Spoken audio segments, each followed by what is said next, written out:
Okay, so we're talking about Dead of the Night today. This one is definitely controversial because people kind of don't like this map. Also, it was very poorly advertised at launch. Like, a lot of people didn't really see any marketing for it. I actually quite like this map. I can't lie. I do like the vibe of the map. You know, the big mansion and the werewolves and vampires and stuff like that. It's pretty cool. It's a lot of fun. And the wonder weapon is just insane. So we'll talk about Dead of the Night, what it added, what it did differently, and all that good stuff. Now, I do want to briefly talk about the footage I use in these videos. So like I've said, this is more of a talking about the map and what it did and what I liked about it, rather than like going in depth about everything. But those videos are coming. I am going to make separate videos on Easter eggs on the maps, how to build certain stuff, doing the main Easter eggs on the maps. But these ones that I'm doing currently are just more overviews and what I think of the maps and stuff in them, rather than like fully in-depth stuff. So the footage I use in most of these videos is from like high-ish rounds, mainly because it's showing, you know, a lot of the equipment you can find, the wonder weapons you can find, and the general kind of strategy that I kind of use to go far in the map. So just want to cover that. But yeah, without any further ado, let's get into Dead of the Night, because I really like this map. Okay, so story-wise, it's weird, because the Chaos storyline starts in Black Ops 4 with Voyage and 9, but Dead of the Night is actually set story-wise before those maps, which is definitely a weird choice, but I'm not complaining, because genuinely, I think the map is incredible. Like, layout-wise, it's kind of annoying, it's one of those really tight maps, but in terms of visually, and going around the map and looking around, it's really cool. Like, the mansion's crazy, and it's got pretty much 3 big distinct kind of areas. You got the main house, the cemetery, and then like the greenhouse area. So yeah, props to Treyarch to make it look nice, because it definitely does look incredible. Probably one of my favourite looking maps in Black Ops 4. But anyway, let's talk about the wonder weapon. So this thing is interesting. So it starts as the Alistair's Folly, which is a very basic version of the gun. You can upgrade it to the Chaos Theory through some steps, and then you can upgrade it another time to make the maximum upgraded version called the Alistair's Annihilator. And this thing is fucking ridiculous. Like, I've always kind of said up to this map that the wonder weapons on the kind of launch maps are kind of overshadowed by the specialists, and sometimes I think there still are, for sure, but Alistair's Annihilator really does hold its own. It's incredibly fun to use, and it has 4 different damage like modes. It's got this one, which kind of like shrinks the zombies as they go into it. It's got like a storm version, which you'll see in the footage, where it kind of lifts them up in the air. It's got this one, which is like a charm, which kind of like sends them away from you and they eventually die. And it's got a 4th one, which I absolutely love, which is like this big fire orb that just incinerates everything that goes near it. It's insane.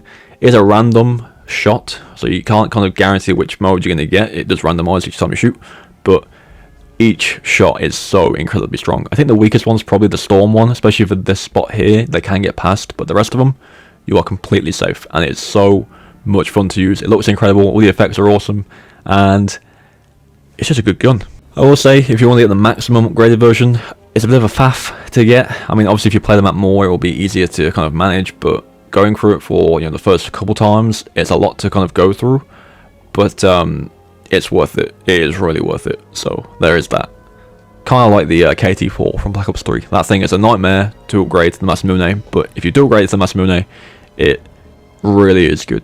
So talking about the new enemy types on the map for a moment. So there is no dog round on Dead of the Night, there is no boss round, but you've got your usual catalyst zombies, so you get your fire ones, your blue ones, your lightning ones, and like your toxic ones, which are still present on this map. But then you've got vampires. Now these guys are pretty quick and they can jump at you, so be careful for that. They do kind of bite you, and I think you do get like an effect added to you, but I'm not completely sure what that does, because it never really got to a point where it was like affecting me in a negative way. But they're pretty cool to look at, and they're all like the grisly, murky, horrible looking old vampires, which is pretty cool. And then you've got werewolves, and the werewolves are kind of very important to the map, because not only is the final boss for the Easter egg a big werewolf, but they're also kind of pivotal to 1, getting the upgraded wonder weapon, and 2, throughout the Easter egg you'll probably fight a fair few of them as well. They're not too bad. There is a way to kind of make them more manageable, and I'll talk about that in a little bit, because I do have the item necessary to deal with them quicker in this footage, and that is the silver bullets. So again, another thing you have to kind of make and craft is the silver bullets, and funnily enough, this spot here is right next to the workbench for the silver bullets. And if you have a normal weapon, so for example, weirdly enough I have the rocket launcher, and that can apply silver bullets, you can literally go up to that bench whenever you're low and just buy ammo. So you're pretty much never going to run out of ammo here either. But the silver bullets do make the werewolves easier to kill. You do again need them for the Easter egg, I believe. It's going to save you a lot of hassle dealing with them, so they are quite tanky outside of that. But again, it's just another thing you have to craft, and I think that is probably one thing with this map that can be kind of annoying, is there's so much like to get set up and build, especially if you're going for the wonder weapon, silver bullets, and the Easter egg. It can be really tedious, but again, with practice and with playing the map enough, you'll probably get used to doing it quite quickly. But for the first few attempts, if you haven't played the map before, yeah, it's a bit of a nightmare. There's another optional weapon in the map called the stake, and I didn't get it in this footage because I was mainly going for like the main wonder weapon and getting it fully upgraded and showing you guys what it does. But when I get around to doing the kind of in-depth videos for each map, I will obviously cover the stake as well. In terms of equipment, Ray Fires are obviously my go-to on this map, as you can tell. I don't think there's anything that's better than Ray Fires on this map to use in the equipment slot. But on Ancient Evil, which is the next map, I definitely think there is a contender for being the best equipment you can use in a map in Black Ops 4, but it's unique to Ancient Evil, so that's the issue.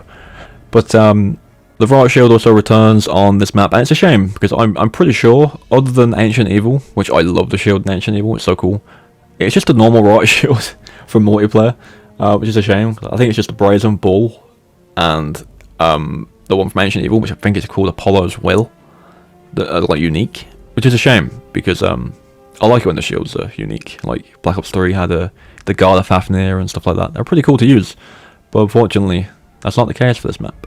This was also the map that, at the time, I think they did this with every game, but this was the map with the special guests as the cast for the map.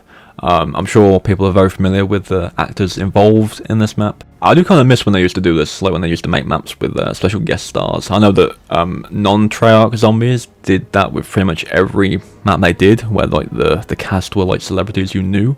World War II and Exo Zombies come to mind specifically with that.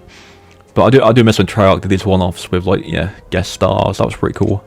But so in terms of the spot I'm in, if you didn't know, so there's a step you have to do to get the, I believe it's the first or the second version of the wonder weapon, where you pretty much like use your shield to knock a bookshelf in, and once the bookshelf moves back, this is where you can stand, and it's unbelievably safe. You can get stuck fairly easily if you're not too careful, but as long as you kind of focus and don't overdo it with ammo and whatnot, you are pretty much fine. I do have the rocket launcher, as you can probably tell from the footage. Now, the rocket launcher in Black Ops 4, I do want to mention it kind of briefly. It's pretty much a go-to on every map. Like, it's insanely strong on Black Ops 4, especially with PhD, because obviously you can't kill yourself with it. It's just such a good gun. But yeah, Dead of the Night overall, I think, massively underrated. Personally, I genuinely enjoy this map. I think the vibe of it's really good. I like the Vampires and Werewolves theme with it. I think it did suffer from very poor advertising, on top of the fact that Black Ops 4 at launch was just not very well received, and it didn't really work, so people were kind of annoyed at that. But I like it. I definitely don't think it's the worst map in Black Ops 4. I think that title belongs to a different map we're covering later on. But as always, guys, leave your thoughts on Dead of the Night down below. Again, just to reiterate, these videos are mainly to go over the main things on the map, the overall thoughts I have of it, showing the wonder weapon, and stuff like that. I will be doing massively in-depth videos for each map in Zombies over time, and this will be one of them that happens eventually, so just keep in mind that I will be doing that eventually. So yeah, thank you for watching. Leave your thoughts on Dead of the Night down in the comments, and I'll catch you next time.